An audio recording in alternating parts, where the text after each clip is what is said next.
You mentioned the death toll, and here in the U.S., President Biden was asked earlier about the growing death toll in Gaza. I'm sure you missed it because you've been treating patients, you've been working, but I want you to listen to what the U.S. president said. I have no notion that the Palestinians are telling the truth about how many people are killed.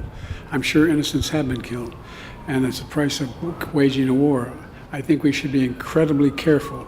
I think not we, the Israelis should be incredibly careful to be sure that they're focusing on going after the folks that are propagating this war against Israel.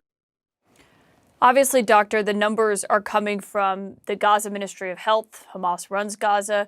But what do you make of that? How accurate do you believe the numbers are from what you've seen?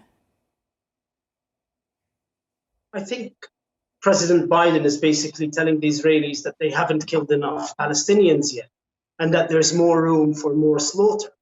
This is the catastrophe here, is that the foreign press are prevented by the Israelis from coming in to seeing the bodies that are piled up in the morgues, to seeing the daily mass graves that are being now dug, just to look after all of the patients, all of the dead that are being taken out from underneath the rubble.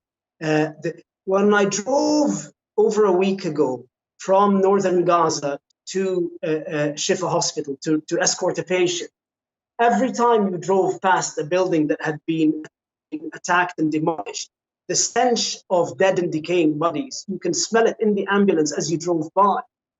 It's estimated around 1,500 are still under the rubble, in addition to the around 6,000 who are killed. 17,000. What President Biden has just described. I've just finished operating on a 13-year-old boy. He's the same age as my youngest child.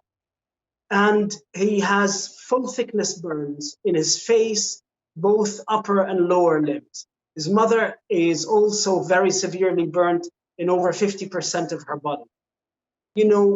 Trying to explain that not enough of that child, there are more of Anas, the boy, there needs to be more of him injured and suffering for this war to be stopped.